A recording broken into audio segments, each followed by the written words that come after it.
Fala aí, pessoal, como vocês podem ver no título, hoje a gente vai estar jogando aqui, ó, Pokémon de um jeito um pouquinho diferente, tá? Gia, tu vai usar cheat? Não, cara, eu não vou usar cheat. Eu vou mostrar pra vocês como é que os cheats agem nos jogos, né? Então, como vocês podem ver aqui do lado eu tenho a aba da memória do meu emulador aberto. E assim, eu tô usando o emulador do Game Boy porque o Pokémon é um jogo bastante simples, tá? Mas essa técnica a galera faz em qualquer outro jogo, né? Tem até um software que vai fazer o que a gente faz de maneira automatizada, né? Ele se chama Cheat Engine. Mas eu quero mostrar bem low level assim como é que funciona. Então eu escolhi um jogo simples aí pra gente fazer. Eu vou descartar meu save, vou começar um novo jogo aqui. E a gente já vai preenchendo algumas coisas, né? Ele já pede aqui o nosso nome e eu vou botar tudo A. Vou encher de A. E o nosso rival aqui eu vou botar tudo B. Vocês já vão entender por quê. Então vamos começar aqui. E para começar, a gente tem que sair pela rota 1, né? E o professor vai chamar a gente e dizer que a gente não pode ir por ali, porque tem Pokémon selvagens e tudo mais. E aí ele vai chamar a gente no laboratório e vai dar um Pokémon pra gente. Aqui eu acho que já é uma boa ideia a gente começar a ir brincando com a memória, tá? Então eu acho que a primeira coisa que a gente pode fazer é atualizar os nomes dos personagens, né? No caso, então, o nosso é tudo A e do nosso rival é tudo B. Para isso a gente teria que procurar na memória onde estão essas strings, procurar onde está tudo A, onde está tudo B. É um processo válido de se fazer, mas eu não vou reinventar a roda, né, cara? Então aqui, nesse site aqui, já tem toda a documentação, né, do Pokémon Red and Blue, do mapa da memória, né? Então eu dei uma estudada, eu encontrei várias coisas interessantes aqui que a gente pode fazer e eu vou fazer com vocês alguma delas, tá? Então aqui nessa documentação, ele diz que o nosso nome está no endereço D158. Então vamos ver o que, que tem nesse endereço, ó. D158. A gente pode ver que tem um monte de 80, né? 80, 80, 80, 80 e no final tem um 50. Ô, Gia, mas tu não botou A, cara? O A na tabela ASCII não é o 40? Então, cara, na verdade, o jogo ele usa um encoding especial, né? Aqui é outra documentação, aqui tá na Bulbapedia. E tem essa tabelinha aqui que dá pra gente ver que o 80, que é o que tá aqui.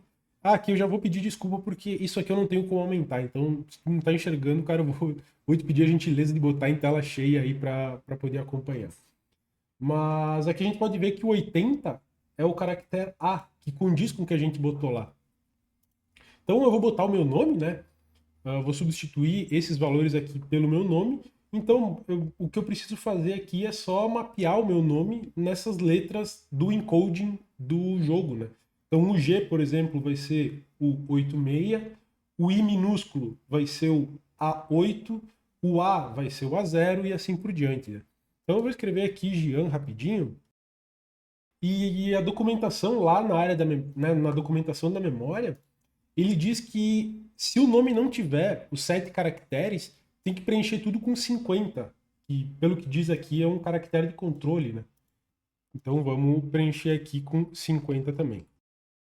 Legal, o nosso nome a gente já consertou. Agora a gente até pode olhar na documentação onde está o nome do nosso rival, mas agora que a gente tem a tabela do encoding, a gente pode ver que o B, na verdade, é o 81, né? Então é interessante a gente procurar onde é que tem uma sequência de um monte de 81 aqui na memória. E só de olhar, tá bem pertinho aqui, na verdade, né?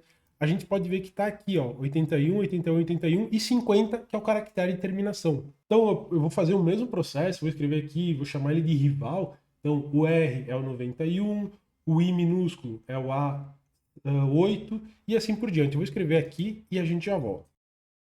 Então tá aí, eu consertei já os nomes e vamos ver aqui nos diálogos do jogo se ele já vai botar certinho. Então aqui já dá pra ver que ele me chamou de Jean, então esse aqui a gente acertou, tá ok. E o do nosso rival, vamos ver aqui, tá aqui, ó, rival. Então, os nomes a gente já conseguiu modificar, né? Então, eu vou pegar aqui para nossa simulação, eu vou pegar, sei lá, esse aqui, o Bulbasauro. Então, eu recebi o Bulbasauro e ele pede se eu quero dar um apelido. Isso aqui eu não vou dar um apelido, tá? Mas guarda essa informação que ela vai ser importante daqui a pouco. Os Pokémons podem ter apelidos no jogo, né?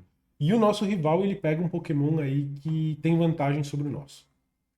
Ele pegou um Charmander, que é um Pokémon de fogo. Beleza. Então agora, qual que é a minha ideia? Bom, a gente conseguiu trocar o nome. Será que a gente consegue trocar o Pokémon inteiro que a gente tem? E aí, voltando para a documentação, ela diz que a lista de Pokémons está no endereço D163. Então ela está aqui, ó. Aqui começa a lista dos nossos Pokémons. Tem algumas informações importantes que são referentes à estrutura de dados do jogo. Então aqui no endereço de memória D163, a gente já começa com um vetor de 8 posições. A gente tem só 3 bytes ocupados porque a gente só tem um Pokémon. Então como é que vai funcionar?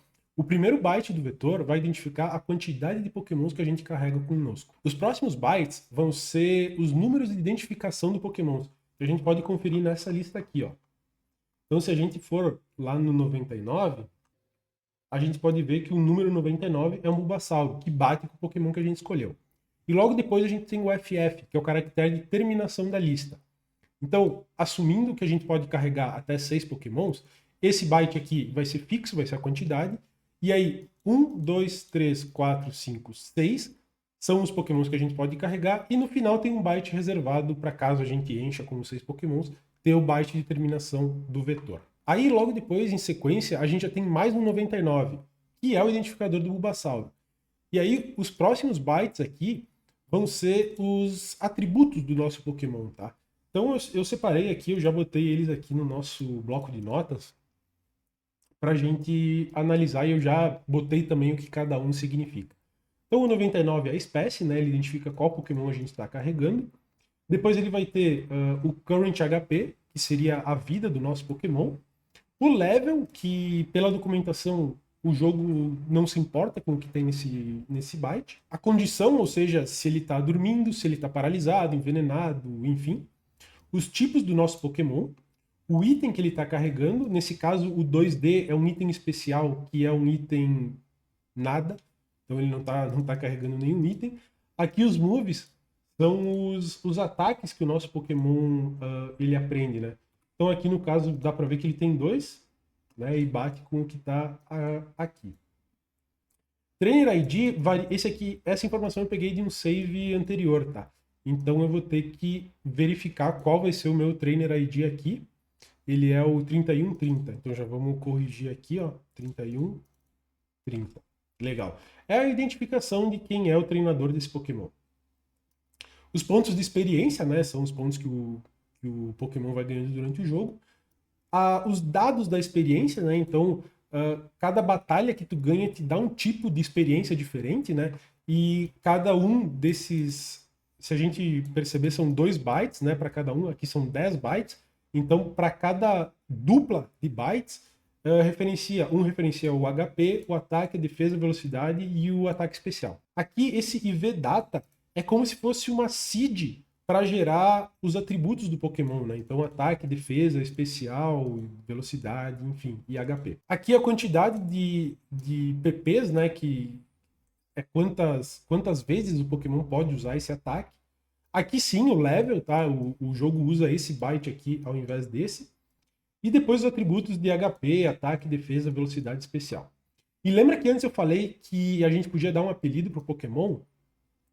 Se a gente olhar aqui embaixo, eu encodei aqui o nome Bulbasaur, né? E a gente pode ver que ele está aqui embaixo. Então aqui tem um vetor com os apelidos que a gente dá para o nosso Pokémon. Isso vai ser importante por quê? Porque a minha ideia agora é substituir esse Pokémon.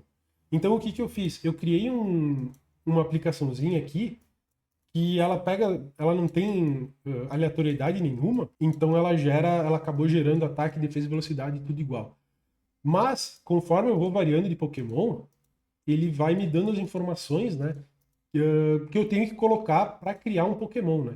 Então aqui no caso eu criei um Pokémon do tipo aquático, para ter vantagem sobre o nosso rival, que tem um Pokémon do tipo fogo.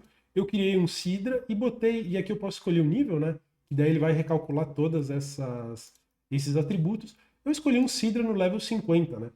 E aí eu peguei os dados que está aqui, peguei os ataques que o Pokémon pode ter, então eu já deixei referenciado aqui, né, as listas. E eu modelei aqui, com base nesses dados, um novo Pokémon pra gente. Então aqui eu só vou corrigir o Trainer ID, né, que nem eu corrigi antes, que é 3130. E a minha ideia agora é, da mesma forma que a gente substituiu o nosso nome, o nome do nosso rival, a gente substituir toda a estrutura de dados do Pokémon, né? Então, para começar agora, eu posso botar aqui, por exemplo, o Sidra é o 5D. Então, aqui no lugar do 99, eu já posso botar um 5D. E se eu voltar aqui agora pro meu jogo, dá para ver que eu tenho um Sidra que se chama Bulbasauro e tem os atributos do Pokémon que a gente tinha antes, né? Então, o que eu tenho que fazer agora é ir trocando aqui os atributos do Pokémon para bater com os que eu gerei aqui. Então eu vou fazer isso e daqui a pouco a gente verifica como é que ficou. Beleza, então eu já troquei os dados aqui e agora eu tenho que trocar aqui embaixo, né? Porque como eu não quero um Sidra que se chama Bulbasauro, eu vou escrever Sidra aqui. E da mesma forma que a gente colocou o nosso nome, vocês podem ver que tem aqui os caracteres de terminação, né? Então já vamos trocar o nome aqui também. Beleza, tá tudo trocado. Então agora se a gente vê aqui no Pokémon, eu tenho um Sidra no level 50. Eu tenho um level bem mais alto pro começo do jogo, né? Pra gente não passar muita dificuldade.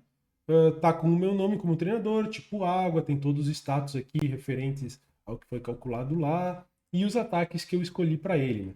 Então agora, como o rival tem um Charmander no nível 5, não vai ser muito difícil a gente passar por ele, né?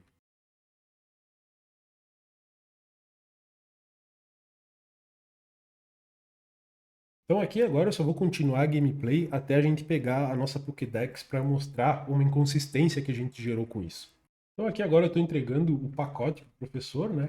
E vai vir o meu rival e ele vai entregar as Pokédex para a gente. Então vamos receber a nossa Pokédex aí. Então aqui agora se a gente for consultar a Pokédex, a gente pode ver que tem uma bolinha, né? Como é que funciona a Pokédex? Ela mostra os Pokémons que a gente já viu.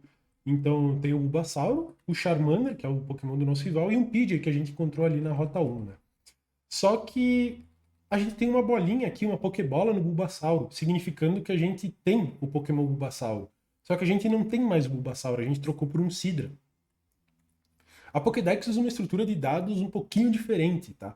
Ela é um pouco mais complexa do que simplesmente só trocar Pokémon, ela envolve uns cálculos. Então eu vou deixar para outro vídeo para esse aqui não ficar muito longo, tá?